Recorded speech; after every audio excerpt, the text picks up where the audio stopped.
All right, folks. I think we are now live with our second Comic Banter live stream podcast. With me this week is, of course, we got my friend and cohort, producer Victor Segura, joining us again. And for the first time, we've also have in the studio, the online studio, Drew Edward Johnson. Drew's been doing been in the industry for years. He's worked with Marvel on Spider-Man, Fantastic Four, DC. He's been with Supergirl, Wonder Woman, Authority, Dark Horse. He's done Star Wars. He's done Ghost. He's worked with Legendary on the Godzilla series and even IDW with G.I. Joe. He also has his own creator-owned series, Midnight Society. You should definitely check out. Drew, anything else that I missed there? It's been a long 20 years and there's a lot of books to cover. So I'll just go with what you got. We're good. Okay. So last stream we jumped around through the first batch of the first 27 cards of the Marvel Universe Series 3 trading card set. They are from 1992. They're the stellar background with just a lot of different great artists adorning the cards, each one better than the last, and a lot of great artists on there. We left off on Iceman, which I believe was number 27. So unless anyone else has any questions, we're going to jump right into it. Let me make sure I've got this. All right, let's jump into... Sorry. Doing this on the fly, folks. I apologize. Add this to the stream. All right. And so first off, right off the bat, we're jumping back in right after Iceman with John Romita Jr.'s Punisher. Oh, nice. And I mean, this is, I think of John Romita, you think of his really square jaw characters. You think of just that grim and gritty feel. And that's classic Punisher. Like that's right in that wheelhouse. That's what I love. I mean, yeah. He's done so many other series since then. He's worked on, of course, both sides, DC, Marvel. Of course, he did the Daredevil run, and that fits for Frank too. So it's like I like that they brought him in for this. Victor, what do you got? The Batman Punisher crossover, they had him work on that, and that it's just perfect. It's just perfect, and it's an iconic Punisher shot, and is my love for JRJR, so it's beautiful to me. I love his art. Yeah, my favorite still is Man Without Fear. Yeah. It's funny because you watch the Netflix series and they so heavily borrowed from bits and pieces of Man Without Fear, and I'm grateful for that because that I think is some of the most iconic Daredevil we've ever had. Gotcha. Yeah, and totally it's like it's something that even now, like with all the Netflix stuff coming out, they pulled from that so heavily because the tone was so right there from the art. Like, oh yeah, totally. Yeah. And if you wanted to do a realistic take on Daredevil, that was easily the most realistic take we've ever had on Daredevil. If you were afraid to I don't want to say they were afraid to go near the costume because they did go with the costume for a while. But what's funny is that black outfit kind of outdid the more complicated red outfit. So when he came back for season 3, I was happier to see the return of the red outfit or the black outfit. I don't know how you guys. It's crucial at that point. It made sense for where that character was at, and so I think it served a stronger purpose, him being in that black outfit, and obviously he was more vulnerable in that suit. So I'm totally with you there, Drew, because it was perfect for him to be back in black. No pun intended. I missed that show so bad. I was really hoping for a lot more. Already got a comment in here from Patrick. So bullets don't count as any energy projection. No, they don't. They don't count as energy projection. They're not from him. This just doesn't work. Sorry, Patrick. Yeah, I think his only energy projection was just raw fury. Yeah. At least until the later 90s when he became an angel, and then he had energy projection. So at that point... And to be fair, that stuff came out of his trench coat. Yes, it did. All of his angelic weapons he pulled out of his trench coat. His magic trench coat. Now, is it fair to say they have tried almost everything with Frank because he's been supernatural? I think twice. Frankencastle. He was Frankencastle. Yeah. Angel Frank. I mean, there was just he's been around the block a few times at this point. I think they've even did they ever put him in Iron Man War Machine armor in the comics, or was that just in the action figure? No, they actually did put him in the War Machine, or it was a War Machine type armor. Yeah, see, he's supernatural, super powered, and super armored. And then even after Cap supposedly died, he took on the Cap mantle for a minute. Oh my god, I didn't see that. And in that series too, this is during Civil War. There was, because it's actually similar to a What If. It was like, what if the Punisher symbiote had attached itself to Frank, and then they kind of mimicked that with the tech suit that he had. It was almost like a liquid living suit. Oh wow! And I'm just like, that's like we're everywhere here with this guy. See, Alex Chung mentions that John Barenthal looks like a John Romita Jr. Castle. I can see it. Yeah, totally. I can go with that. Shout out to Alex. Yeah, thank you for tuning in. And Alfie Curtis is saying Frankencastle was amazing. You know, I remember the run I liked because it had, I want to say Tony Moore art. Yeah, Tony Moore art, which is phenomenal. Which, I mean, he's been on so many good things. I always think back to Walking Dead. That's like my first, like one of those his first arc. Yeah. Well, he worked with Remender on oh god darn it, what was that? Fear Agent. Fear Agent. Yeah. They probably just carried that. Did they do that first, or did they do? They did Fear Agent first. They did Fear Agent first. Oh, okay. And I think that's why Remender was able to pull him in onto Frank. Well, I think not only Frankencastle, I think he did something else with him, but they collaborate. They did it quite a bit. Yeah, that's cool. Yeah. So I mean, aside from his fight ability to 4, he's not really maxed out on much. He's apparently not that intelligent, which I think most people would be like, really? Like he's not okay. They don't count like like a statistician, like someone that's been in war and knows how to plan things out like Frank does. Yeah. So fighting ability is the tactician and the war mind or whatever you. Yeah. Weird. All right. So next up, like the higher levels, like Reed Richards levels and such. Yeah. I mean, we have some people on the way that we can definitely take a look at and say, okay, how do they compare? And as we mentioned last time, a lot of these stats are kind of like, okay, so did interns just put this information together? Always curious. It becomes very questionable when we get to certain characters. I jumped the gun a bit for there, but here we are with Wolfsbane by Ron Lim. Oh, nice. Yeah, I love the X Factor era. Peter David's writing was hilarious and fun all the time for me. I really dug this X Factor run. I like the later one as well. Wolfsbane definitely at this point had matured a bit since New Mutants, so there was definitely good time there. She had more confidence in her. She had more character. She wasn't as shy. I mean, she's part of my favorite lineup of New Mutants. Like I don't think it's a New Mutant team without her. And of course, like her being on this Peter David run was perfect.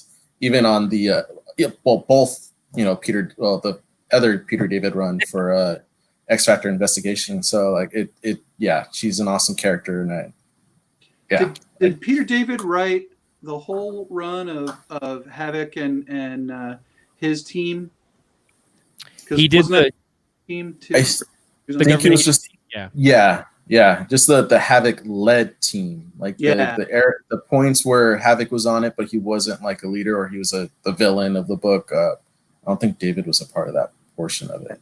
Yeah, no, I remember it was different before because these guys got activated with the X-Men Gold and Blue and everything else. Yeah, that's right after what was it Extinction Agenda, I think, which is what led to this form of the team. Because I remember, I think it was Havoc was working or was being mind controlled or whatever, and working on Genosha, and then once that all folded up, he and Wolfsbane ended up leaving and created their team with X Factor. So yeah. I was going to say, I mean, two of my favorite things about that run of characters was Larry Stroman's stuff on it, and then Joe Quesada, I think, came on shortly after he did, and Oh my God, those were such solid art runs, man. They were so good. Yeah. Yeah, no, it's and that's the thing too. Is it was such a kind of like strike. Like it wasn't just your standard comic art at the time. Like we've been jumping around with different artists, and like of course Ron Lim is just like he's one of the classic Marvel guys, a workhorse. But that Strowman was so a little more out there, a little more almost graffiti, like Yeah.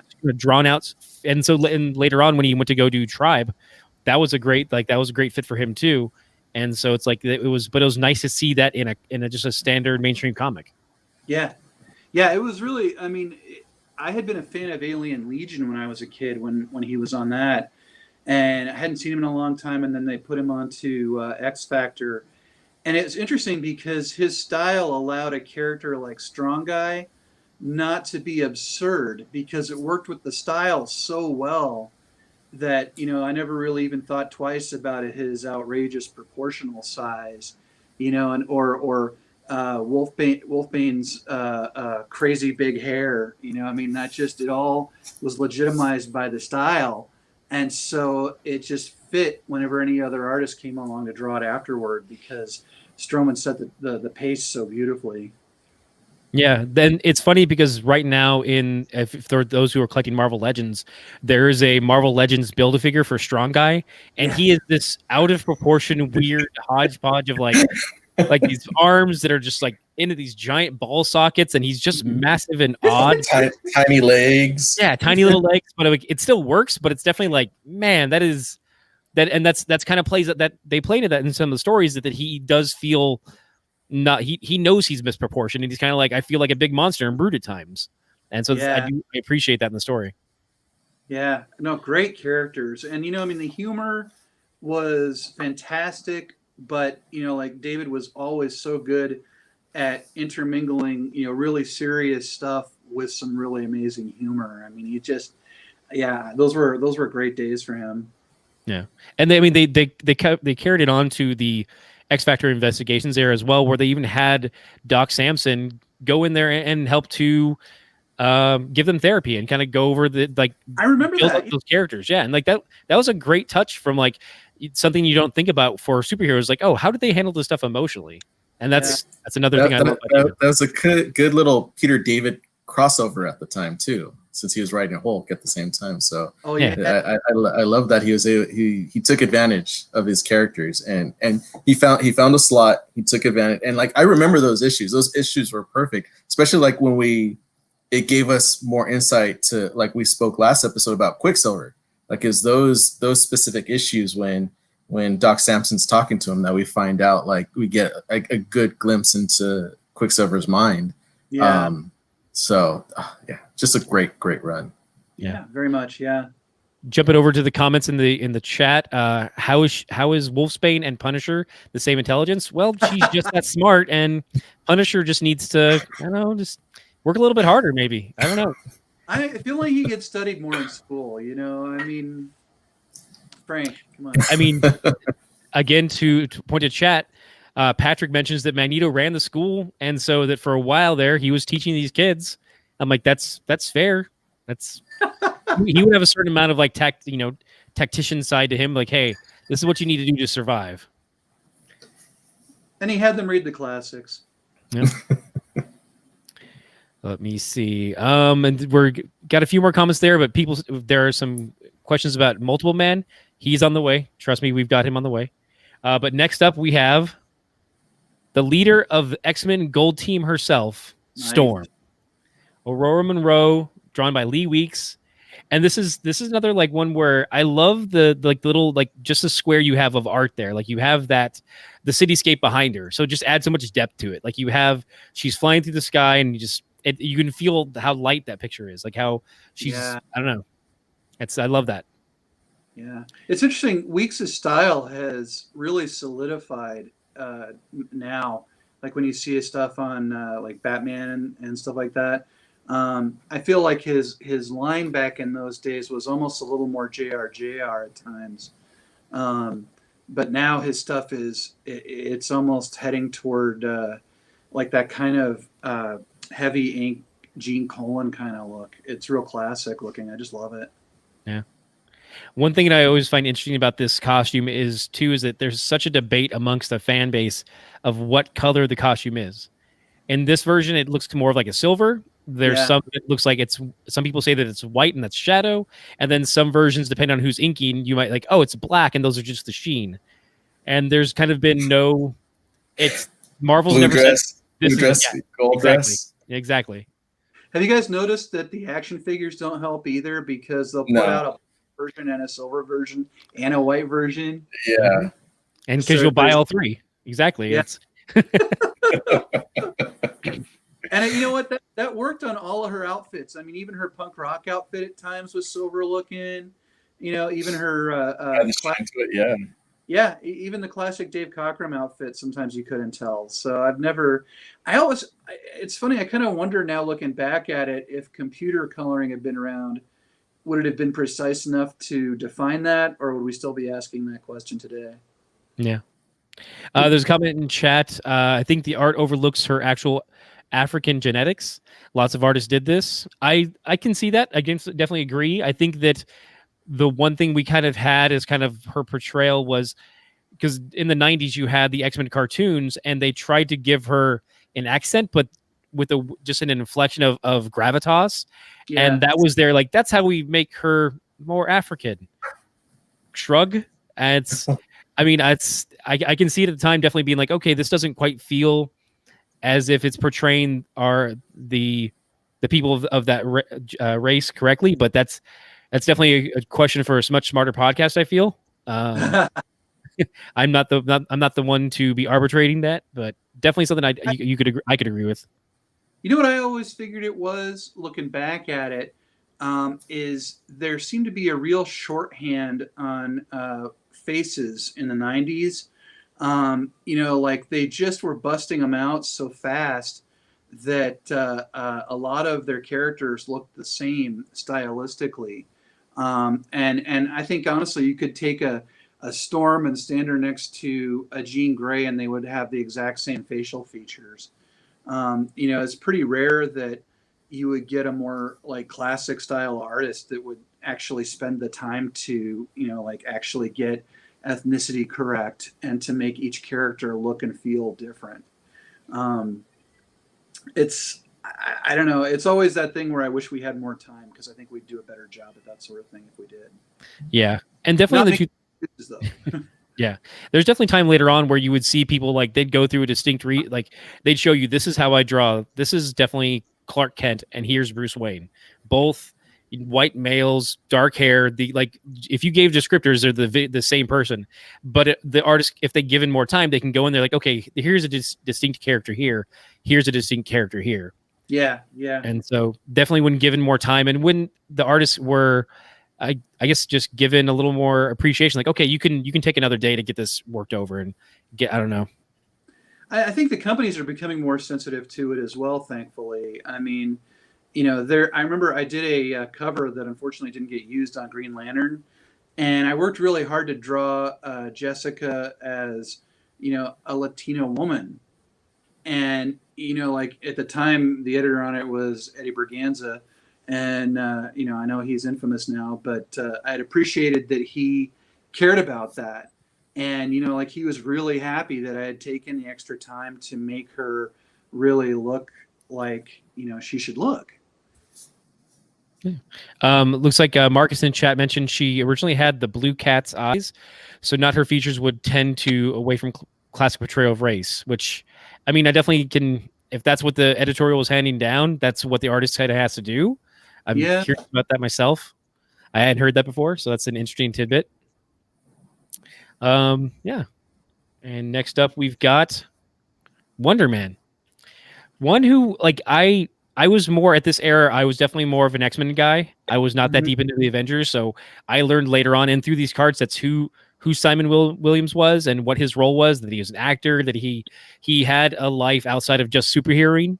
And then I learned, oh no, he was actually one of the first Masters of Evil, and he was, you know, XYZ. And it developed over time. I'm like, oh, okay, so because I didn't know what was going on, and this card set definitely helped to kind of build on that, and that he was part of Avengers West Coast and then Strike Force, and eventually just pure purple energy. Forceworks.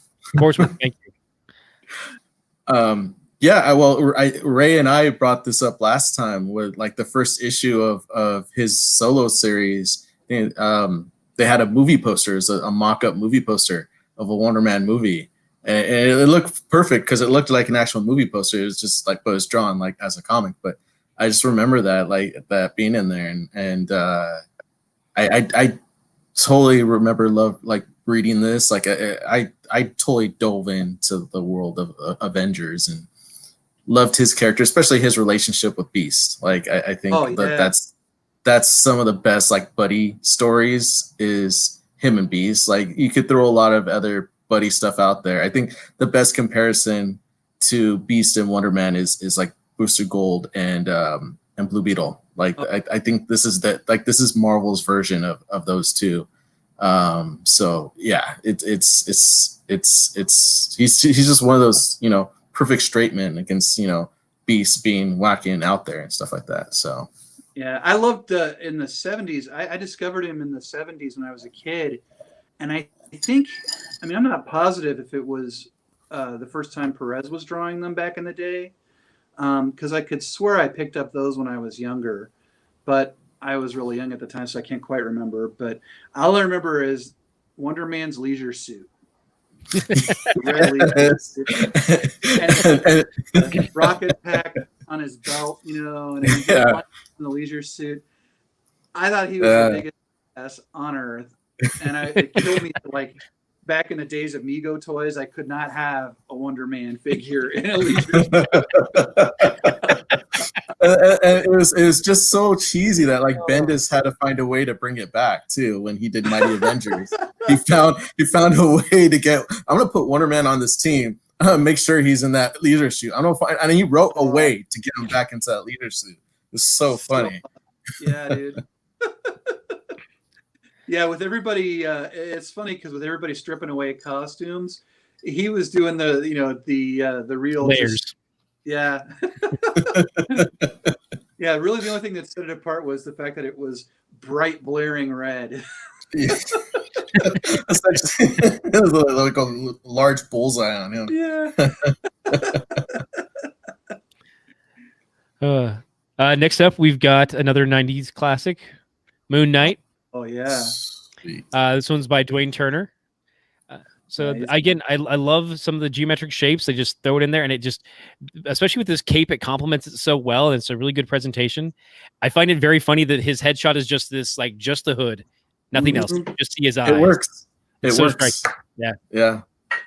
I think that's the one thing that always separated him visually from like a Batman archetype, was that he looked so much like a really scary ghost, actually. Yeah, and they played with it during the series, the kind of split personalities and his different, like, he's got Frenchie to always be there to help him, and but he shifts between stuff, and the pact he made with Khonshu was very kind of interesting. But later on, as they really got more in depth with it, like it's like he's almost haunted by this moon god, and it's one of the things where it's like I look back now, and I'm like, he just seemed like kind of just an adventuring hero. And then where they went with him was just like this dark and gritty, just like brutal guy. And then, and even now there's a more recent version with him in a suit, which actually is very striking as well. Yeah. A lot. Yeah. It's the Bill Sienkiewicz stuff from the 80s. I remember reading it. It was the only comic in my younger years that actually kind of scared me. Because there were some really freaky storylines. I remember one where the city's water supply got poisoned with an insanity drug, and everybody was going crazy out on the streets. And he got home after trying to fight it and not succeeding in stopping the guy from dumping it into the water system.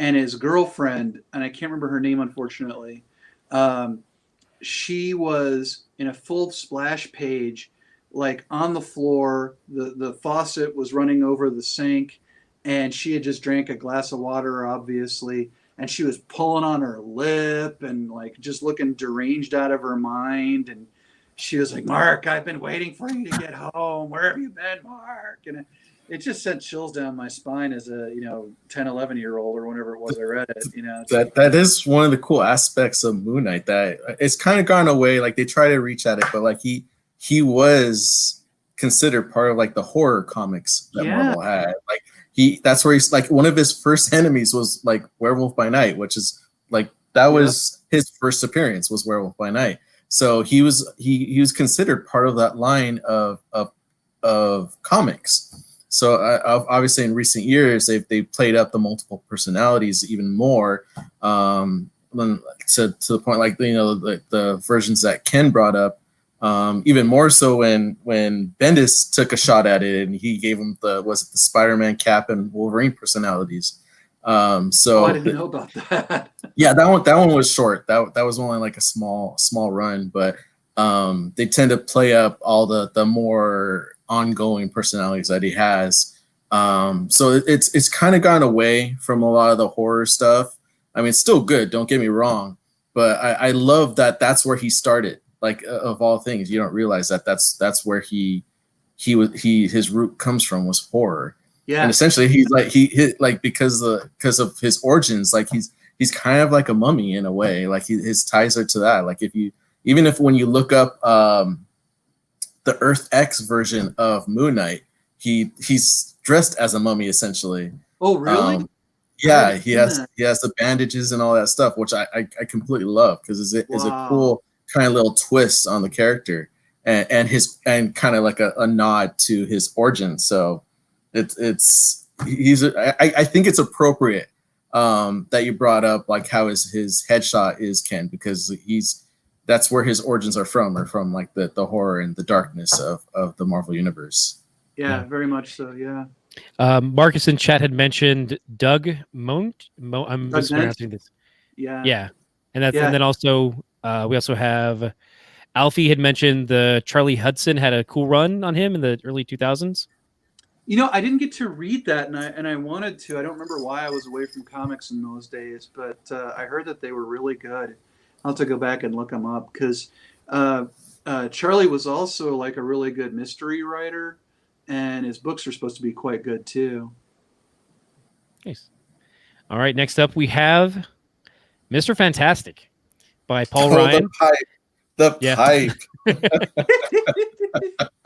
And like this era was like when I first kind of got into Fantastic Four. It was right around Infinity War, so they all had evil doppelgangers that were like infesting each issue, and so you had like the evil Human Torch, and everyone had their alternate side, but then Sue didn't, because Sue was battling malice internally. Yeah, and like that was her, like, oh, my doppelganger's not even here, and she's fighting that internally. And then later on, we would go to see her like kind of more, not possessed, but kind of taken over form when she has the costume that's see-through in parts. It's very time the 90s. I had to draw that in a Fantastic Four book I did with Carl Kiesel, and Carl is such a Fantastic Four purist that what we were doing was all the versions of Reed and Sue were in a room together. And so he's like, in the script even, he said, like, look, we got to draw that god-awful 90s Sue.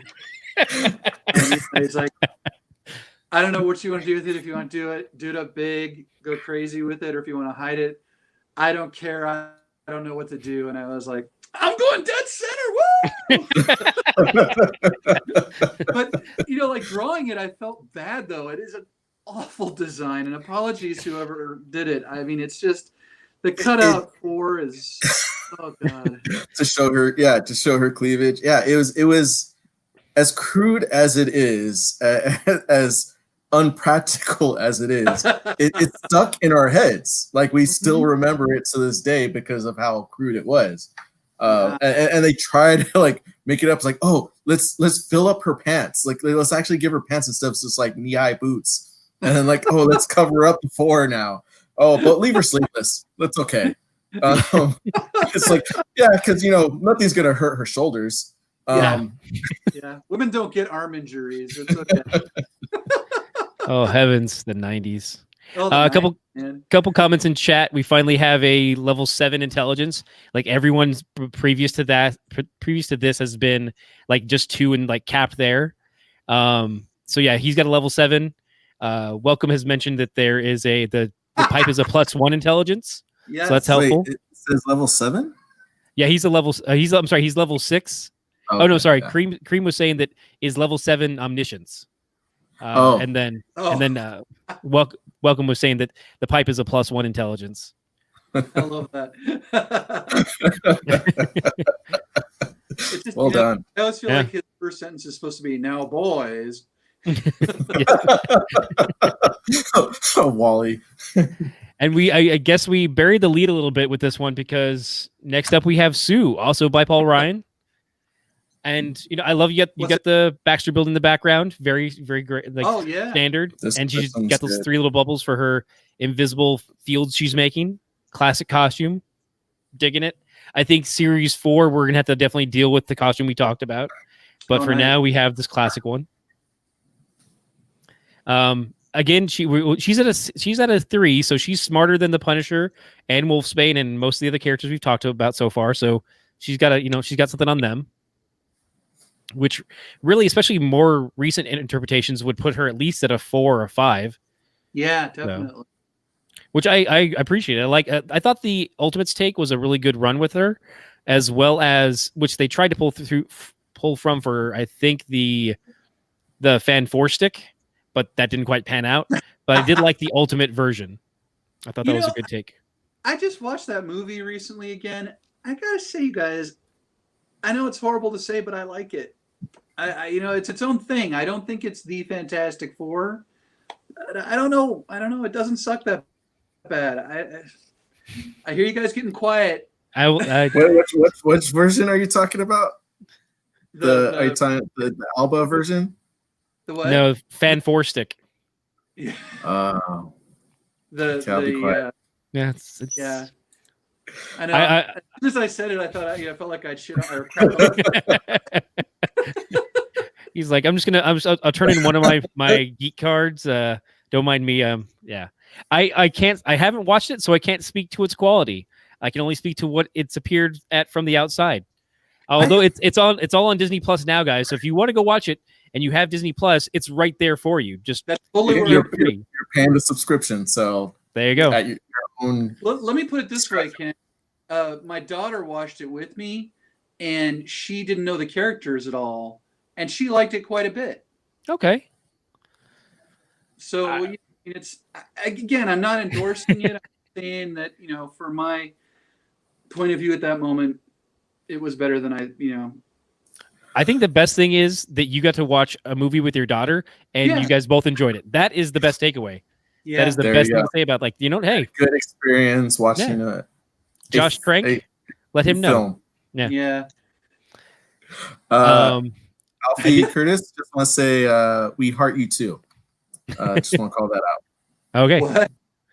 Alfie Curtis in chats. Yeah, he gave us a little heart earlier, so I want to say that. Yeah, we heart you too. I also had a comment here from where did Marcus go? Here we go. He was saying that's not the Baxter Building. That's 4 Freedoms Plaza. I think. Yeah. I'm like, okay, fair enough. My bad. Let's see. Patrick thinks she's definitely smarter than the Punisher, which is, I agree. All right. The Punisher wouldn't work on the Fantastic Four. He's just not there enough. He's just. I was curious because I just thought as you said that, I ran through like all the different versions of the Fantastic Four in my head, and like I didn't have any. I'm like, okay, fair enough. That's because there's a lot of versions out there, and I'm like, no, there's Ghost Rider, but no Punisher. He didn't appear in the Ghost Rider Wolverine Hulk. That was Spider-Man, Hulk, Wolverine, and Ghost Rider. That's No Punisher, no Frank. Nope. But of course, her intelligence makes sense with her having to keep Mr. Fantastic in line every now and then. So and Johnny and Ben, like she had to control all of them. She had to keep them all in line. Yeah. Next up, we've got Shadowcat by Mike Manley. Yes. I love Shadowcat. This isn't my favorite costume, but I do love Shadowcat. She's definitely my second favorite X-Men character. I have to agree. Well, it's not my least favorite. Fair enough. Yeah, there's definitely some out there. Because like the aerial period and all that stuff. But I mean, it was okay to me at that time, especially and to me, it kind of fit with the whole Excalibur era. Towards the end of the Excalibur run, I thought her uniforms tend to come out better, and this one just doesn't stand out or like demonstrate, Shadowcat to me in the card itself. But still, she's one of my favorite characters. If it was more black, I think it would. Because to me, she kind of has kind of a cat burglar kind of feel in that outfit. But the blue leggings kind of blow that. I know that was one of my favorite ones for her because so many of hers were so nuts. Like the Sprite stuff. I think the one thing that like takes this one down a point for me is there's no Lockheed here. Like this costume, you have to have Lockheed. Like they're inseparable in my mind. Yeah, like that's the biggest takeaway. I mean, it's still great art. It's better than any card I've ever done, as we say. But it's just like it doesn't quite pop. And also like you have kind of a circuitry background and then something else in between. Like it's like part Danger Room, part something else. I'm not sure what's going on there. Like I don't know where we're landing here. Is that her in between molecules? Is that what that's supposed to represent? I don't know. She's going through some abstract painting or something. Yeah. Also, someone has already mentioned that she is smarter than Sue Storm, which again, I mean, guys, we didn't make these. We just at the same time, like I think it's a little too. Well, I mean, they play up more now. They play up like her computer intelligence and all that stuff. Yeah. I don't feel like they did that back then. So yeah, I don't know if it fits towards the era. She started hacking with Doug. What's his name? Douglas Ramsey. Yeah, Doug Ramsey. But that was like kind of middle to early New Mutants, I think. Yeah. Yeah. So yeah, she did at least start right before her Excalibur era. Yeah. But I feel like even in the Excalibur era, they kind of shun away from what they did in New Mutants. And then once kind of like towards the tail end of that, and when she came back to the X-Men, they started playing it up again. Yeah. And they definitely played it up to where she was like almost equals to Doug in that manner. But hey. Next up, I know we've got at least one person in chat who's going to love this next card. Warlock, also known as Adam Warlock by Ron Lim. And I love that they got Ron to do like, okay, so you're going to do Silver Surfer, you're going to do Warlock. Like these are just that prime 90s Ron Lim. And I love it because it's so like, these are the issues. Like when we get to Thanos, I'm hoping he's drawn by Ron Lim because that's who I need every time to do these characters. And I love it. I love it every time. Cosmic Jesus. I'm breathing. Did you guys notice that Terry Austin has inked most of these?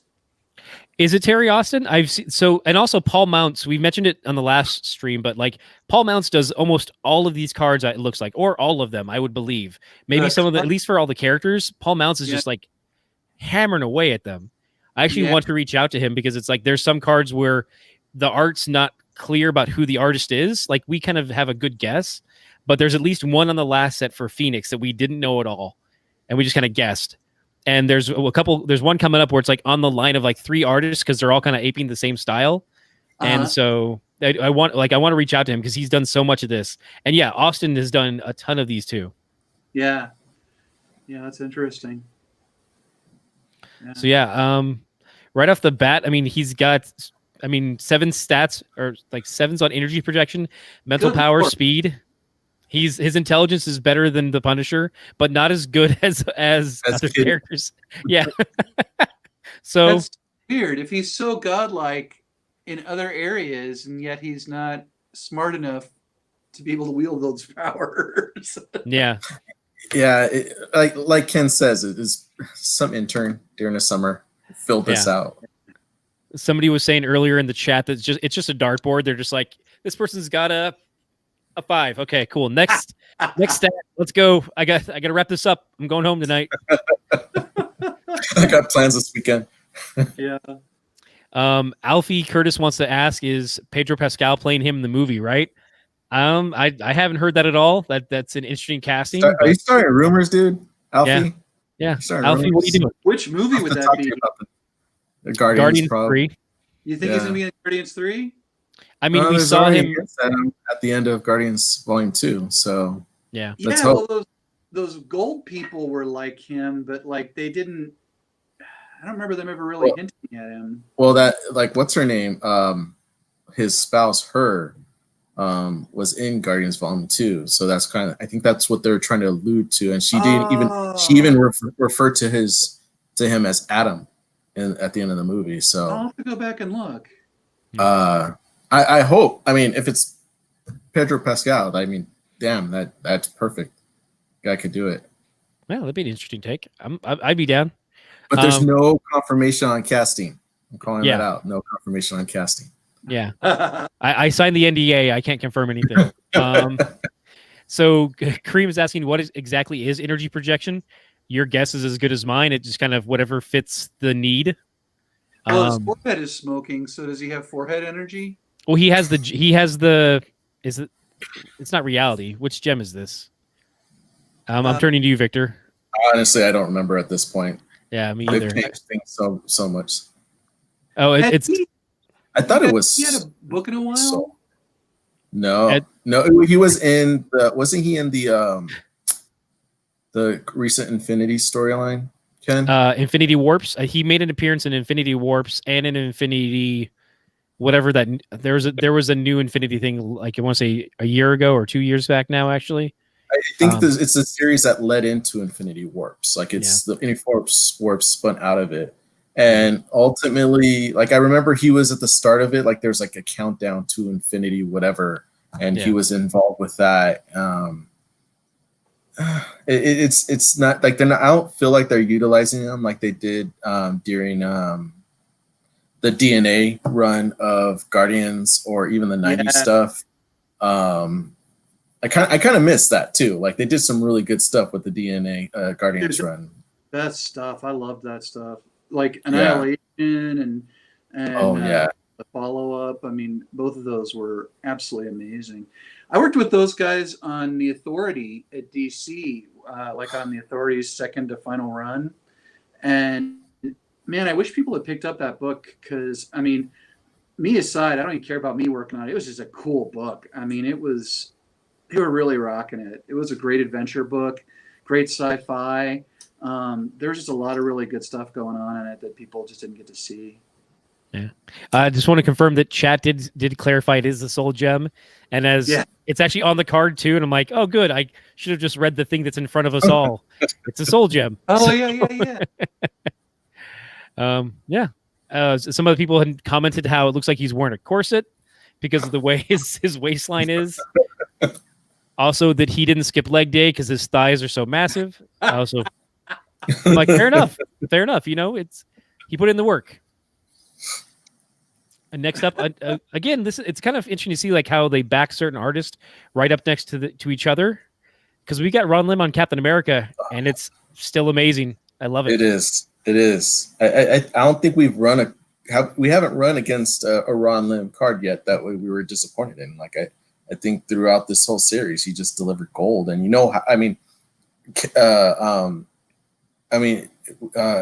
was brought up a number of times where like these cards had to be pushed out in just a matter of like days, and like this style, like I mean Ray even brought it up, like him knowing the industry so well, like especially with cards, who knows if they had to do like 20 cards and they had like 2 days to do all of them.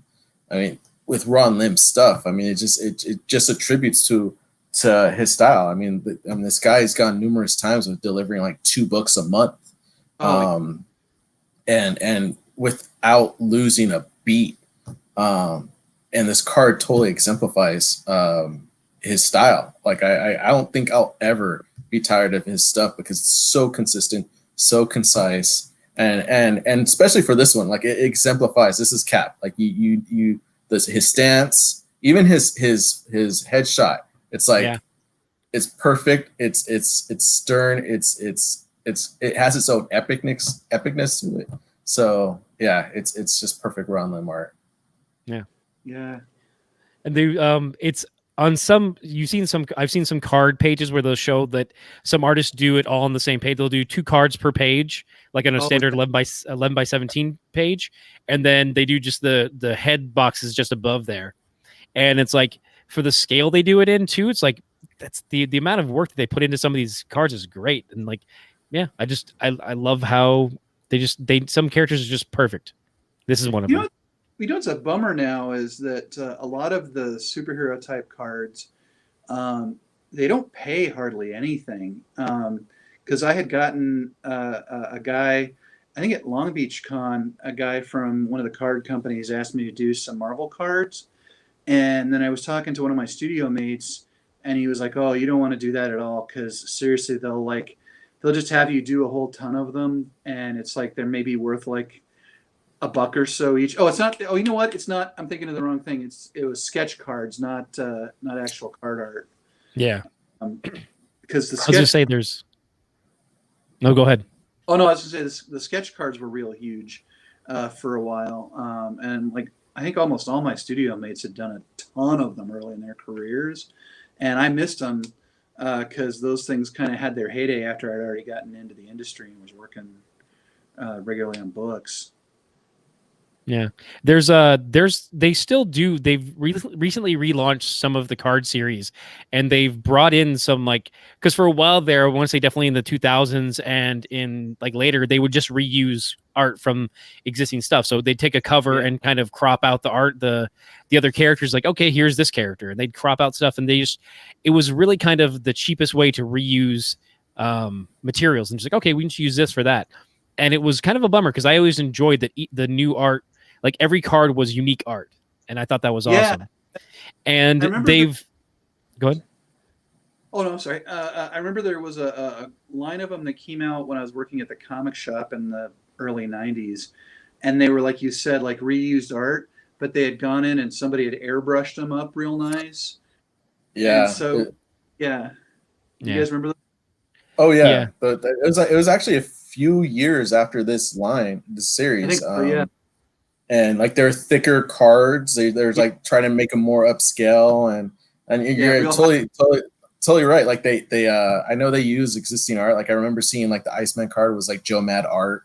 Yep. And I mean, the production was nice, but ultimately you feel like you're kind of cheated having been spoiled with all this original art. With these card series, and it's kind of, to me, it's kind of similar to the and we brought up this series last time, was the official Marvel Handbook. Those first few runs, that was all original artwork by like A-list artists. But then when they re-brought those books back in the 2000s, they're just ripping images from the comics, and I kind of felt cheated in that. It was because like you got this unique piece of work in those old issues, and now it's like, oh, okay, yeah, I have that issue of Ant-Man where where that image was cut from. Yeah, it takes a lot of the fun away. Yeah, so I totally appreciate the work that went into these series, because essentially, they just had a couple guys just like scanning all those comic images and creating a card series out of it. So like there's more. I feel like there's more passion behind these card series than the later ones. Very much so. And I think that's why everybody likes the Jim Lee X-Men cards. Because do you guys remember the feeling like if you got a pack of those, like, what am I gonna get? What awesomeness is gonna be in here? You know, I mean, like I remember when I got that Domino card and I just about crapped. I mean, it was just like the greatest drawing of Domino I'd ever seen at the time. And you know, it's just, man, I just loved that stupid card. I had it up on my drawing table for the longest time, and you know, I mean, that stuff was amazing. And then to go from that kind of stuff to just reprints is just kind of, it just takes the fun out of it. Yeah. They definitely, and so after they did the kind of just the reuse of art, eventually they swung back to original art. Our previous guest, Ray Anthony Height, did an entire like 60 card set, but then they also amped up the amount of chase cards, and so those sets, they'd also do like 3 different versions. So you'd have like a standard version, a silver version, and a gold version, and it made it almost impossible to collect. And they've also gone even further now, and they've brought in great new artists to redo some classic cards, but they're making the rarity super high. So it's to get a set of Marvel Universe Series 3 on the outside, you're going to spend $30 on eBay. For these current sets, you're looking at $300 for a set. I thought 30 was bad. Yeah. And is the actual amount of cards within the series less or more than this kind of run? It's less cards because and that's the hard part too, is that's just like a base set, not even the foils and the material versions and like the 18 different types that they're doing as their chase cards. And that comes down to that they're doing much smaller card pack sizes. With these, I mean, we got like maybe 9 cards in a pack. I'm trying to remember. It's been years since I bought these. It's something like that, yeah. And maybe a chase card. Whereas these are like 4 cards per pack, but each one comes in a tin with 1 guaranteed art card. Sketch card. So it's like you're kind of like, okay, well, I get a sketch card, but they've thrown off a lot of the numbers now. Jumping into chat real quick, Tracer Bullet mentions that he thought the Ron Garney was stellar cap art, and that's definitely of this era, and I love that as well. I definitely agree. Ron Garney was amazing on it, but I'm not going to shut down Ron Lim's art. Ron Garney's definitely amazing, and he's one of those that's still consistent with his art today. So his art keeps getting better. I mean, he's Daredevil stuff. Have you guys seen any of this new Juggernaut stuff he's been doing? It's amazing. I have not. I love it. Yeah, he's showing a lot of it on Instagram. Ken, I don't know if you follow his account, but it is so dynamic. You're totally right, Drew, where his art just keeps on getting better. Like he's evolving his style, and still, like, even when you look at his old stuff, it's still gold. It's just a different style. So it's amazing the way he evolves.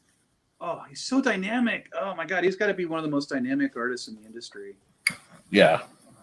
Yep. Jumping around a little bit here, we have that someone can't believe you'd call those thighs on Cap Week. It's like, fair enough. Those are, again, doesn't skip leg day. He's in every day. Definitely people still commenting about some of the stats here. It's like his fighting ability is a 7, his intelligence is just a 3. So it's like, where is that? That's all that tactician is, just in fighting ability.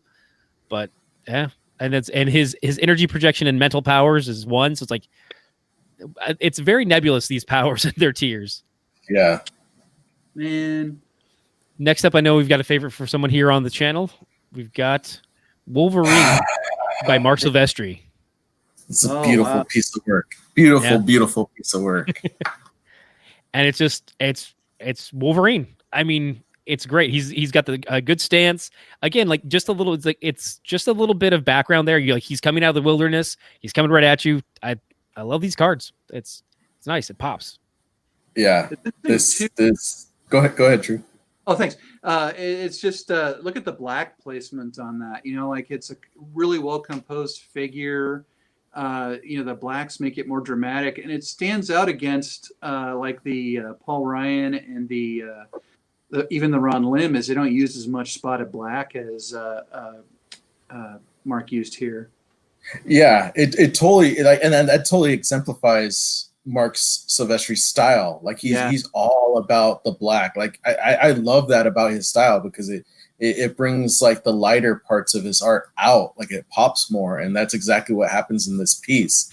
I could go on for days about this piece, but that's because I'm more biased than anything because of the character. But definitely, it's definitely my favorite card in the series. I don't think that's going to be a surprise to Ken. I love it. The Silvestri art is just perfect, especially because and it's kind of funny because Silvestri's drew this one, and it's his blue and yellow costume, but like at the time Silvestri was drawing a lot more of Wolverine in his, well, he did the blue and gold, but he did a lot of the brown costume as well during the Wolverine run. Yeah. But either way, like, both styles he did phenomenally. So I love this card a lot. Yeah, he was. I think that'd be one of the most iconic Wolverine artists. Yeah, for sure. Jumping around, people are commenting that Wolverine is smarter than the Punisher. I mean, he didn't have to learn history; he just like lived through it. So that's he's got you there. Like, I just say correct. Hell, he ran a school. Okay, he ran a school. He was a headmaster. So there you go. Kay Anderson is asking, his speed is a 2. His legs are short. You don't he's not supposed to be Hugh Jackman size. He is a short guy, so he's got little legs, and he's just like 5'3". trying to catch up. Yeah, that's his speed. I go with you on that. At this point, also Marcus is right that he did forget all of that history because he's still Logan at the time this card came out, so he wasn't James Howlett yet. So that's fair enough. He's still it's still like reflex memory. Part of it's in there. The instincts are there. Yeah. They let anyone. Patrick says they let anyone run a school in the Marvel universe. I mean, I'll be honest. I trust him more than others to run schools, districts, and stuff. So that's. And at the same time, Ken's gonna agree because Logan did let Ken's favorite character join the school at one point. So yeah, Spider-Man got to teach at the Xavier's University. Oh, Spidey. Jean Grey School. Yeah. Oh my God. I mean, this is much later. This is 2000, late 2000s.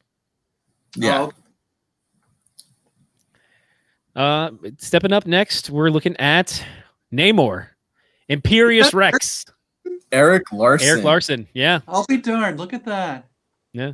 This screams Eric Larson. Like you even have to type it for us. It's easily Eric Larson art. It's also hidden. Let me see if I can. It's hidden up in this top area too, in the bubbles, in the top left-hand side of the corner. It says Eric Larson. Yeah. I see it. Man. Yes, those are some '90s eyebrows for sure. That's definitely like Nerdmore. Good one.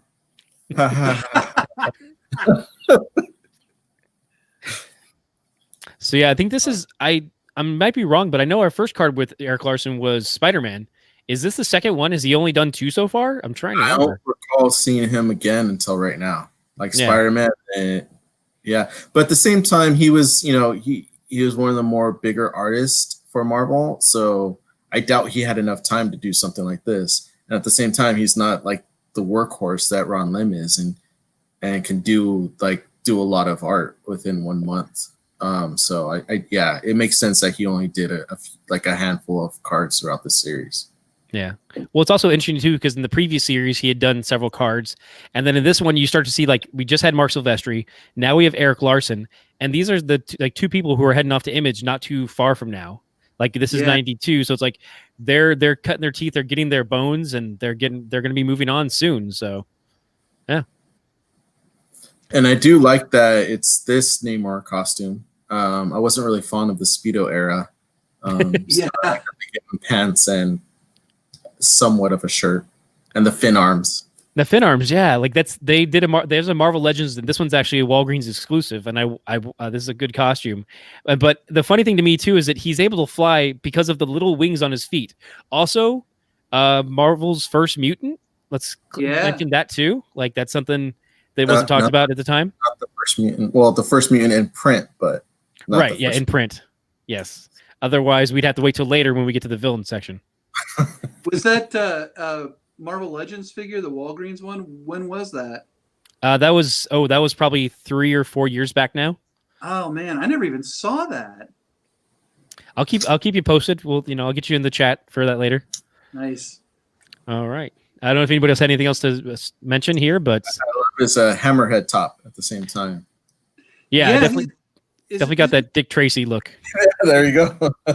Exactly. Is he supposed to be is it genetic that his head is flat on top, or is that a hairstyle? I think they were just trying to go for the widow's peak and push it out more. That's the only thing that stands out to me. But other than that, it doesn't make any sense. No, I don't think any other artist pushed that. I know during his 90s series, he was more his hair is more slicked back and everything, but I feel his head is more curved in a lot of those areas. Well, I know like Byrne drew him more realistically, didn't he? And then Jay Lee was more stylized, but I don't think. Yeah. And that was that. I think that's the '90s run I'm thinking about is the Jay Lee run. Yeah. He was a businessman during that run. Yeah, it's just odd that Eric decided to give him a flat head. Next up, we've got Nick Fury by Lee Weeks. Oh, nice. Yeah, it's funny too because it's like as we're going through these, I've had discussions with other people about how how characters have changed over the years, and of course, you show this Nick Fury card to most people today, they'd be like, "That's not Samuel L. Jackson." Like, what do you mean? Yeah. Like that looks more like a David Hasselhoff or something. I don't know. Like that doesn't. I just want to take this moment because of this card to call out my friend Jen, say hi, because she's currently wearing. Well, I'm joking that she's wearing an eye patch because she had some eye issues, but and I call her Nick Fury right now. But did you ask her how the Howling Commandos are? How's it going? Arr. But yeah, no, it's so funny that you bring that up, Ken, because yeah, that is the world we live in now. It's like that's no Nick Fury that I'm aware of. Like that's not Sam Jackson. Yeah, it's crazy how quickly. I mean, really, only after one appearance as Nick Fury, Jackson was iconic in the role. Yeah. Yeah. Which is funny because I mean, really, the first time we saw him was in the Ultimates, and it was such a great fit. And to go right into the movie, I bought into it and forgot old Nick Fury right away, which is weird because I was a huge fan of old Nick Fury. And I remember that Ultimate version, like they had done the Ultimate version of Nick Fury and Ultimate X-Men, but he didn't look anything like the Ultimate's version. And then once Ultimate started, they're like, "Hey, Nick Fury, are you okay with us taking your image?" Oh, hell yeah! Oh, do it, please! And of course, like it runs. And then like when finally given the opportunity, do we have an actor that looks like any type of Nick Fury for us? And of course, Samuel L. Jackson, and it's just perfect casting at that point. And Marvel, their history is always about like, oh, if we do a different version of a character, let's make our comic book look like that character. Of course, they're going to do that with Nick Fury. Yeah. Although it's his son, but it's the essentially the movie version of Nick Fury. Yeah. Chat's popping off a little bit that he is dumber than Wolverine. That's fair. He's also as strong as Captain America and not as intelligent as Wolverine. That one kind of I think, was it the Infinity Formula? I think there's some things to that kind of makes sense, but I don't know. I don't know that much. And this is before he had to have regular injections of the Infinity Formula, and time went on, all kinds of stuff. Patrick would like to note that his intelligence score explains why S.H.I.E.L.D. is always infiltrated by Hydra. And I'm like, fair enough. Like, that's a great point. Damn, guys are just roasting Nick over here.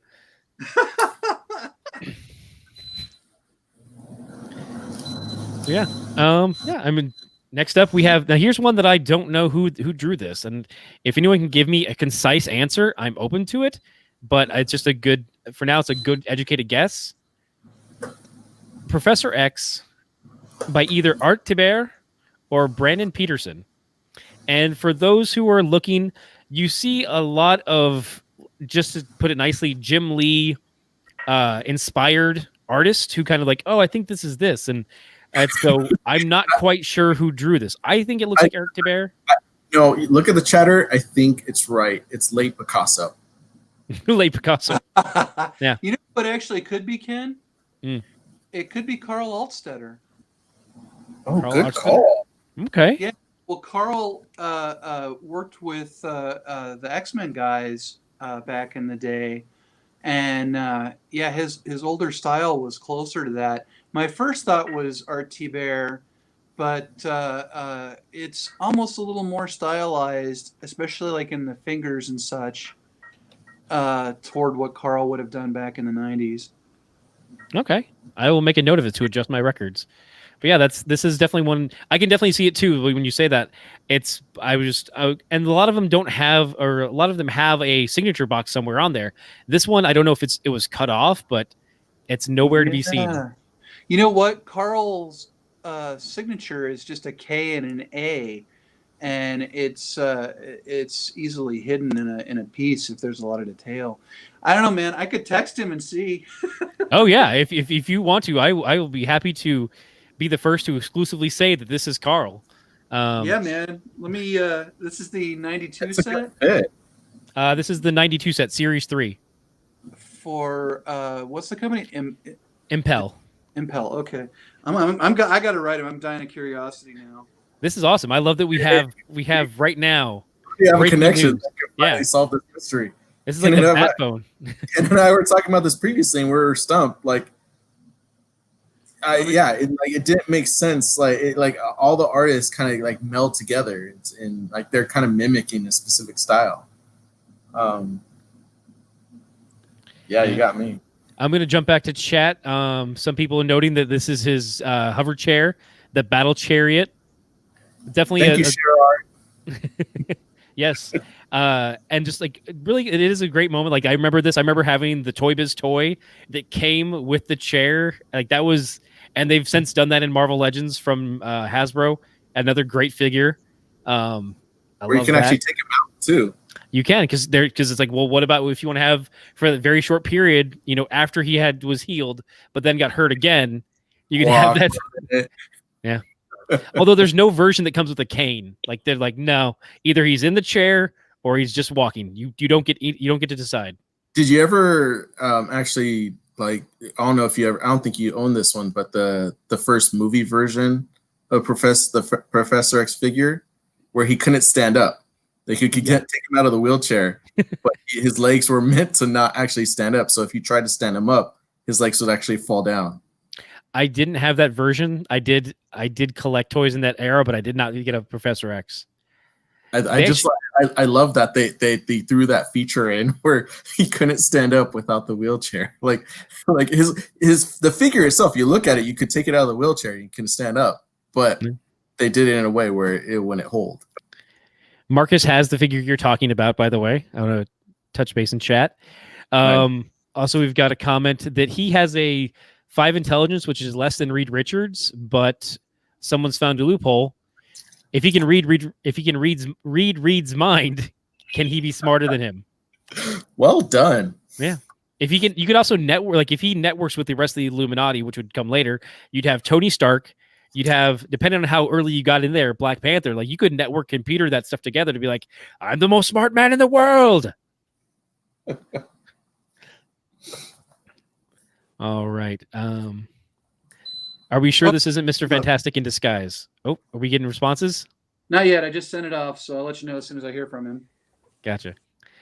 They want to know: Are we sure this isn't Mr. Fantastic in disguise? I mean, it's certainly possible he can shift, but he can't change colors, so it's not like a full thing. There was a great issue of Mr. Fantastic Four where Mr. Fantastic shapeshift into an alien, and I thought that was a really good use of his power. He's like, well, from the shape of their head, they don't see color; they can just see shapes. So I'll change my shape to look like them, and he infiltrated like these Geiger-esque aliens.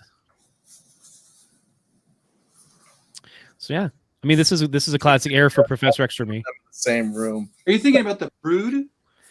It wasn't the Brood, but it was Brood-esque. Like because it was in Fantastic Four. It wasn't like I know what you mean, but they were darker skin and they were taller, less insectoid like crawly, more bipedal. Oh, I gotcha. Yeah. All right. Hopefully we'll hear from Carl and we'll come back on that. But for now, we're moving forward with Shatterstar by Ron Lim. Oh, nice. That's very dynamic. Yeah. He's got his classic, like, I've got swords, but there's 2 blades on each sword. Yeah. Which, like, that helped me cut you twice as good. That's why. And he has a padded mask. Like, I mean, come on. Who had a padded mask at this time besides Prophet? Yeah, that's a real signature Rob Liefeld. Actually, doesn't Shaft have a padded mask like that too? Oh yes, yeah. Shaft on Youngblood. Is it Youngblood? Yeah. I got it. Yeah. I got it. Oh, dang. I called it. Pencils by him, inks by Jim Lee. What? Oh, What? No way, dude.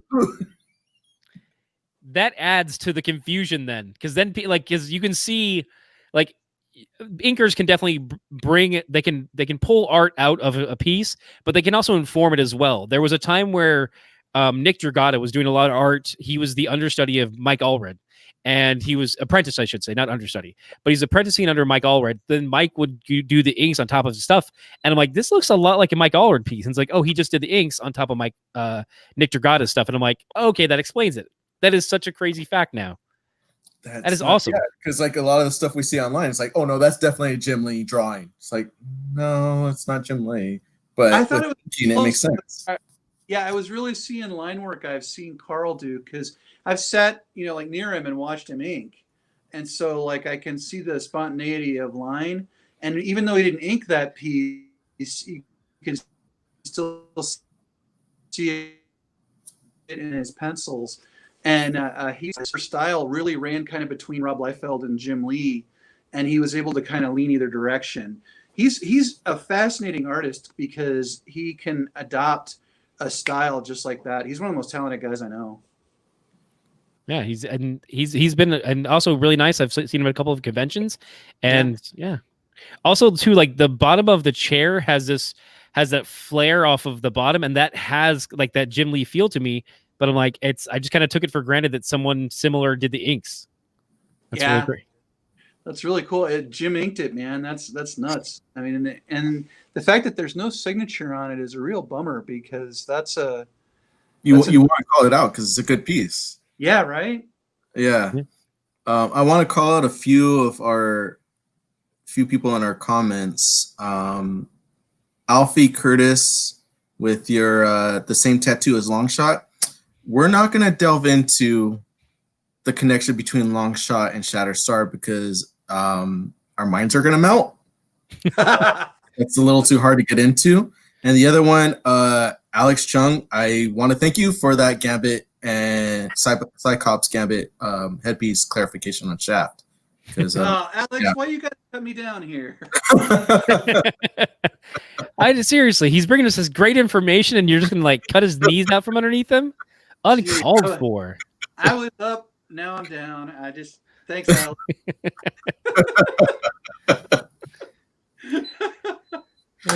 So yeah, jumping back real quick to Shatterstar, not to cut him off or anything. I love the Ron Lim art. It's always fun. It's interesting to see, like, okay, so he's like 2s across the board. Like, there's characters who haven't made it to 2, but he's at least more intelligent than like the baseline of most people. Energy, projection, mental powers, fighting abilities up there too, and speed. Like, it's hilarious. Yeah, why isn't he faster? He should totally be faster. He should be faster than Wolverine. He's got longer legs. I don't know why this is. But at the same time, considering, like, Ken, I know you know this character as well as I do without explaining his history. It makes sense considering his origins and where he comes from that he should have a higher speed. And it attributes to like who like had the dartboard of picking out these power rankings. It doesn't add up. It doesn't make sense. And by the way, if anyone who's watching did do these rankings, feel free to hit us up at Comic Banter. You can find us on Instagram, Twitter, and Twitch, and Facebook. And correct us. It wasn't a dartboard strategy. It was a hat with numbers in it or something like that. Just a big wheel. And this one's a. We're open to. We're here to listen. We want to know. We want to understand. We want to learn. All right. Next up is definitely one of my favorites. Multiple Man, again by Ron Lim. I'm loving the Ron Lim. I love that it's like he also had to sit there and draw, like in our previous card with Ron Lim. It's like, there's some background where some boxes. This, okay, so just draw Multiple Man, but do it like 12 times. Like, you just put him in there. Like, yeah, he even went to the trouble of varying facial expressions. Yeah. I would. they did an action again. I keep going back to Marvel Legends because I'm a toy nerd too. But they put out a toy of him, and he has multiple heads with multiple like angry face, happy face, lemon face, So you can all of buy them. ones and make him. Oh god, you could totally troop build with that. I love that they gave him the trench coat. I wasn't a fan of the X on his forehead because like a lot of artists, in order to fit like a good size X, they had to make his forehead larger. Like that kind of bothered me at the time, and it's definitely like apparent here. But I mean, he's grown to be one of my favorite X-Men characters of all time, especially because I mean, even back then, Peter David, he tried to give a lot to this character, and I think he gave even more when he basically had him lead the next run of X-Force or X-Factor. Yeah, it's just like the forehead always kills me on this costume though. Oh wow, thank you. We've got Kareem in chat saying Multiple Man looks like Gambit's broke little brother. I mean, brothers.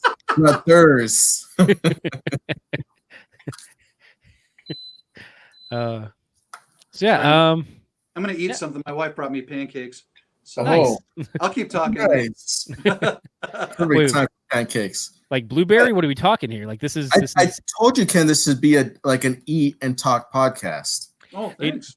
I was planning this based off of dinner for five from Jon Favreau, and I wanted to have that same vibe. Breakfast for dinner, yes. Breakfast for Of dinner. course, Yes. There's no time when you shouldn't have breakfast for any meal like that. Like breakfast burritos are good for any time of the day. Oh yes, absolutely.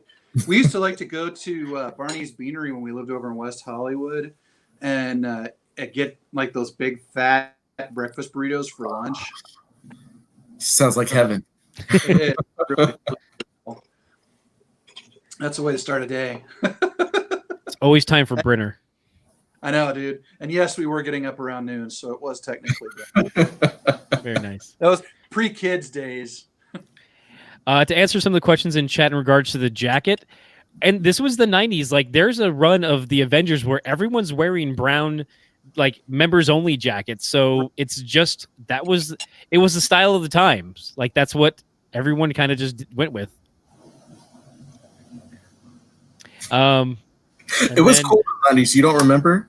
Yeah. We hadn't lost that extra layer of the ozone, so it's it was still there. Smog wasn't as strong. I think I wore a trench coat in the 90s. All right. Next up, we've got Blaze by Mark Texieri. Oh, nice. Which this one's good. I think the Danny Ketch Ghost Rider is still like that thing is so fluid. Like it is just coming. It's so good. But this is still great. This is Johnny Blaze after he'd lost the Spirit of Vengeance, and he's just doing his own thing. He's like, I'm still going to be a bandit on a bike. But I feel like it's a perfect complement to that card. Like the artwork, it's just seamless. Like it coincides with the Ghost Rider card perfectly. The Danny Ketch card. Like I love it. Would the images work really nicely side by side, or are they in the same perspective or anything, or just it just looks nice? It looks nice. It looks nice. The other one's a little more of an action pose, a little bit more energy going towards it. You can see him, Ghost Rider's running up on you, and actually kind of tilted to the side like he made a turn or something. Oh, and it had the square rectangle background, right? Okay. Yeah. I wonder, do the shapes in the background signify anything? No. Not really. from what I've seen. It's just kind of each one has their own. The artist was probably given a little bit of free reign, saying like, hey, you can do this if you want. You can do this if you want. Like it's open to it's kind of your take on it. And I remember, like, it's funny like that you asked that, Drew, because I remember as a kid being obsessed with trying to find a connection. Like being a little kid. This is dumb because like I could be doing anything. I could go outside and play, but no, I was obsessed with looking at his cards and trying to find a connection between the shapes. And years later, coming to realize, like, nope, you wasted a lot of hours and a lot of days trying to find that connection. There was really nothing. And that's the thing, though. It's like some card sets would do little things like you might not catch on the first pass. Like case in point, the Jimmy X-Men we're talking about. Each of the character cards had the X symbol, like you guys have in yours. Have like, this is for blue team, this is for gold, this is for X Factor. These ones have in the bottom corners on the numbers, like some of them have a red dot, some of them have a black dot, and I'm like, what does that? I as I'm scanning these, I'm like, I wonder if this means anything. Is this where the page ends? Because I always think about cards in 9-pocket pages. Is that the ninth? Is that the ninth card? That's not. It's not even the 10th card. It's just kind of like, here's the thing. I'm like, fine. Trying to find that mystery hidden in the Impel. Like, I just read Angels and Demons and Da Vinci Code too much of like, no, the cards, they mean something. You should look at Ken's wall. It's like all these strings pointing to different areas, stuff like that. There's a connection. There's a connection to it all. Welcome is asking, is the speed based off of him being on the bike? Let's see, his speed is 2 or 2. So I'm gonna say no. But then again, the only like power he has is in his gun, which has Hellfire. Yeah. His bike isn't no longer possessed by like whatever the spirit of vengeance he had at the time or prior to this time. So yeah, his speed's not going to be all that great. Hellfire doesn't pay for gas. So if they ever did a Danny Ketch movie, I would kill for them to do a Blaze character in the film played by Nicolas Cage. Oh, yes. There's at least probably one person in chat who's upset by that and one who's ecstatic for it. Nah. And as someone that's part Hispanic, I shoot for a Robbie Reyes with a cameo of both of those characters. Do you want the actor? Shield. Yeah, you got Robbie and Shield. Do you want him back? Yes, because he actually did awesome. I was so looking forward to his series. I was very disappointed when Marvel Television fell apart. Yeah. Although Ken knows that we have a same discussion where there's a little glimmer of excitement that Marvel Television fell apart, but at the same time, there's all this stuff that we're looking forward to that we don't get to see. And one of those shows I was looking forward to was the Robbie Reyes series with that actor from Agents of S.H.I.E.L.D. because I thought, it was a toned down version and an older version of the Robbie Reyes from the comics. But I was so ecstatic because I thought he did a phenomenal job. Yeah. I would have loved to see, because like I remember in the Agents of S.H.I.E.L.D. episode, like they show someone on a motorcycle right before he gets his powers. And I was like, oh my God, it'd be so awesome to kind of see like a Norman Reedus first type being that person on the mic when they flash back to the series. I would have loved to see that kind of. And at the time, Norman Reedus was talking like, oh, I would love to play a Johnny Blaze Ghost Rider. And I would love to see him to do a cameo in that series. And it like that, I think all the pieces would have fallen into place. Hopefully, Marvel holds on to some of these Marvel Television people and gives them a chance, because I loved the Agents of S.H.I.E.L.D. version of Robbie. And there's so much potential out there. And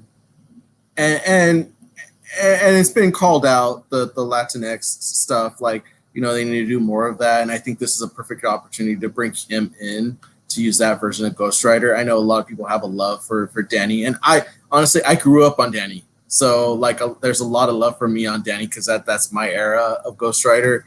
And as much as I would love to see him, I probably want to see Robbie more because that's tied more to my culture, to my upbringing, and it relates to a lot of more people that I'm around, a lot of my family, a lot of my friends. But at the same time, find a way to connect it to Johnny, find a way to connect it to Danny, because I think that's appropriate, and I think that'd be amazing for a lot of the fan base. It'd be awesome to see that on any medium. Have it be like Disney Plus, have it be Hulu, have it be big screen. So it like there's so much potential there, and these rumors of them wanting to build more upon the Marvel horror stuff, especially with them announcing Blaze, them moving into a Moon Knight series on Disney Plus. I see that there's like an opportunity to like, hey, take advantage of the Robbie Reyes Ghost Rider and bring that out there. I'd love to see that. That'd be awesome. I can't imagine they're not thinking of it already with how good he was on Agents of S.H.I.E.L.D. Oh, yeah. He was phenomenal. Yeah. Real quick to jump back, since Drew wasn't here last time, you were asking about the Ghost Rider card. Here's the Ghost Rider card again. Oh, cool. From Mark, and like you could do them side by side because the background triangle does complement it somewhat, but there's just so much fluidity in this piece of just I love that. I love that they had Mark do both cards too, because I mean, obviously it fits the era because he was doing a lot of that artwork at the time, and like to have them go side by side, it's a beautiful meld. But like, did the Blaze card have the red dot? Because that's gonna destroy everything for me if they. Oh no! It has a red dot. Oh, okay, there it goes, and it works. It works. What does it all mean, Basil? Wanted to mention that Marcus thought that the actor who played Robbie did a great job in Terminator Dark Fate. Oh yeah. I stopped watching Terminator movies, so I can't speak to that, but I would probably agree with you because I think he's an incredible actor. I heard that movie actually. I heard that it had great action because Tim Miller did a great job. I did not hear anything of promise from the story, but I heard that it looked great. Visually, Miller's done some stuff. I don't know any of his stuff, but he's done some stuff. Yeah. It's a mostly Latinx cast, and the main character. The little girl, right? Yeah, and the cool thing is, I don't know if you mind if I spoiler it at all for you. It's not a big thing. Feel free. Yeah. Watch out, folks. Well, I watched it with my daughter, and one thing I really was pleased with was she wasn't just the mother of somebody in the future. She's the one that does all heavy duty stuff. So that's good. She's much more of a hero than kind of like Sarah Connor was initially a victim of the moment who emerged later. But in the end, she was still just the mother of the hero. And this girl is the hero. And that really starts for her at the end of the movie. And that's, it's really awesome to see that. That's good. I like that. It's really interesting that you should.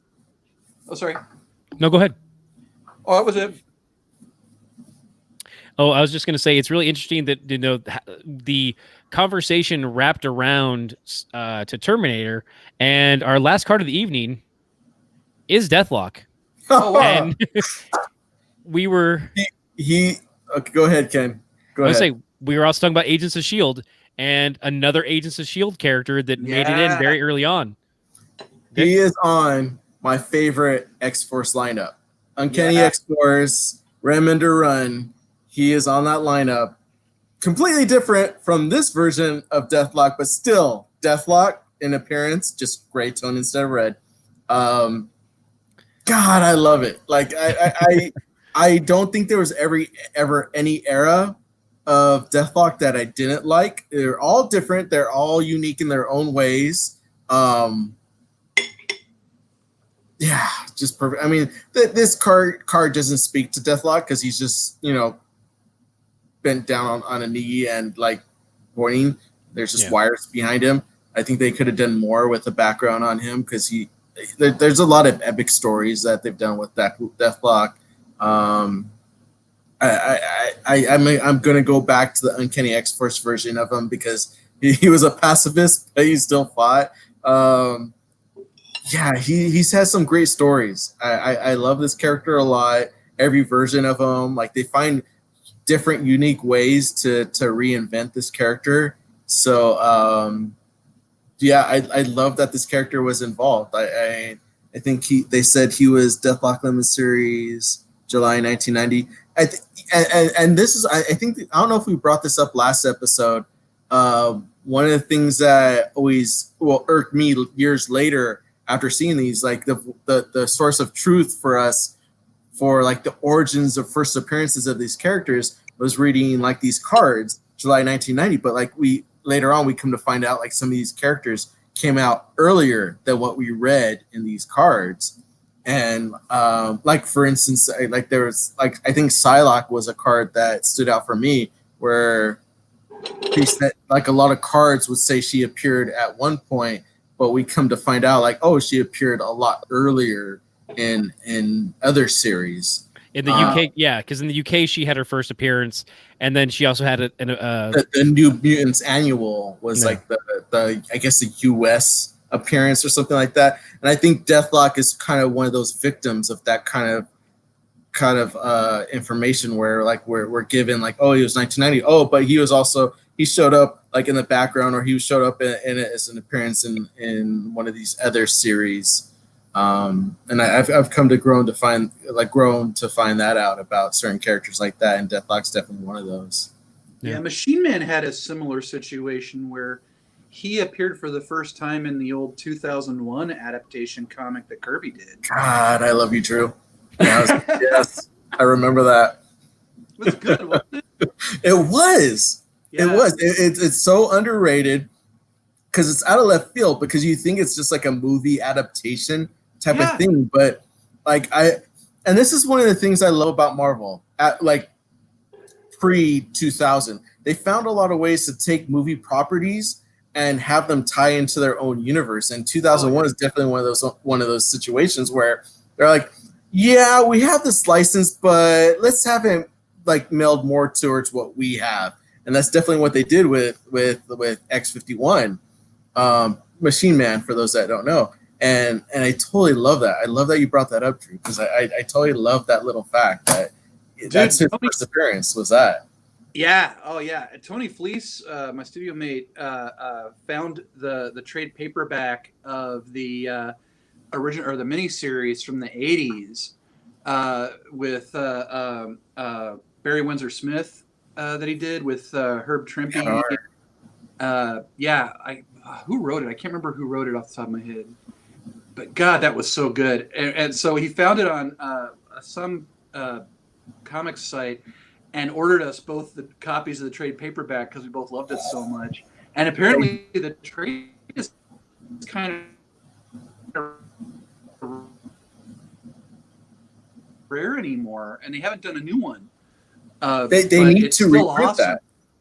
Yeah, I'm totally with you. They need to reprint that, because you're right. The BWS art on that was just phenomenal. Like I'm with you. I can't really recall who the writer was, but BWS. Like I mean, of course, everyone knows my love of Wolverine, so his Weapon X stuff is gold to me. So his stuff on Tom DeFalco, is Alex, right? Alex, yeah, Alex. Strikes yeah, again. Yeah, dude. But yeah, that art and that writing, yeah, I'm with you, Drew. Totally with you. Yeah, that was definitive for me, man. That was that, and the Wolverine miniseries. Like those were in pretty close times to each other. I think around somewhere in there. Actually, no, like 84, 85, I think. Yeah, they're within like at least within a 5-year gap. They were so close to each other. Yeah, so good. Jumping into chats a little bit, we've got people commenting that he has an intelligence of 4. It's like he's Frankenstein together. He has several brains, part robot, and he's part robot. Yeah, also think cyborg, but DC. Yeah, or Marvel. I'm sorry. That strength. Yeah, again, he's a cyborg. He's a robot. What do you guys? What's the problem? He's smarter than Captain America. Anyway, what are we? He's definitely smarter than Punisher. Punisher's like All right. Okay, he's part robot, so they could download any intelligence they want into this damn guy. So it works. Dude, no way. Oh yeah, I liked the version that Ellis came up with for him in Agents of Hate. Yeah, good call. I remember that. In that. That's another one I just found my trade collection for, and I'm looking forward to reading again. Oh, gosh, sorry, my iPad is dying. I'm trying to find a power source here. No, it's understandable. I'm jumping around here. How much more time do we have left? Because I got 9% left, and so I can hang 9% more. Actually, we are towards the end of the show today. Definitely appreciate everyone coming out, everyone in chat, as well as my guest. It's let's see. I'm gonna jump back real quick. He and Shadowcat doing a computer thing and stuff, gaining intelligence points. Okay, fair enough. Yes. Let's see. Oh, that's interesting. I got to watch my overlays there. Doesn't that apply if you only stay in the research facility? Sure. He's missing so many upgrades by now. Fair enough. Yeah, he doesn't get like automatic downloads. It's definitely possible. I don't know if he connects to Wi-Fi. He's not on Wi-Fi like he is today. Yeah, he's pre-Wi-Fi. So like during the Uncanny X-Force days. So that's why. Like if you go back and you read the Windsor Smith DeFalco stuff, it reads it's so in the past because like it's supposed to take place in 2020, and it's they got cone-headed robots and no internet, and and he's old school for those days, and it's like he's even older school now when you reread it, and yet like if you brought him forward to the future with still that level of power, he'd still be awesome, but you couldn't like update him the same way. You'd have to rebuild him or something. It's like reading The Dark Knight Returns, and you're like, oh, this is a really badass version of Batman, but like every like TV shot is like a tube television screen sheet TV shot in it. Yeah. Oh my god, it's true. Yeah. So let's see, Drew, where can people find you online if they want to follow you or see what you're doing? What's up new with you? Nice thing is all my stuff on social media is just Drew Edward Johnson, usually with underscores separating the Drew, Edward, and Johnson. It's that for Twitter, it's that for Instagram and Facebook. So I'm pretty easy to find. You can always Google me if you want to look at my art. I've got a ton of sites to go to for looking at my art. So I'm pretty easy to find on the internet. And guys, please look up his art. His art is amazing. Love it. Big fan. So thank you, Drew, for being a part of our episode. Yeah. Dude, I had a great time. It was really fun talking with you guys. Yeah, thank you for coming out. I was looking at your stuff today and I'm like, I really want that Mara Jade print. Like, okay, I need that Mara Jade print. Like, just think about that next time I see you. Like, okay, next con when we can finally see each other again. I know. 2022. So you're all squared away. Marcus says that he's reading your Godzilla graphic novel right now. Oh, nice. Awesome. Likes it. Yeah. I'm working on the new one right now. Oh, sweet. There you go. Yeah. Many monsters. Nice. For those of you that are watching us on Twitch, please just give me a follow. That's my first push for having a Twitch channel. It's how you build up your base, is just a follow. I don't have subscription set up yet, just follows. So please give us a follow when you get a chance. That would really help out right now.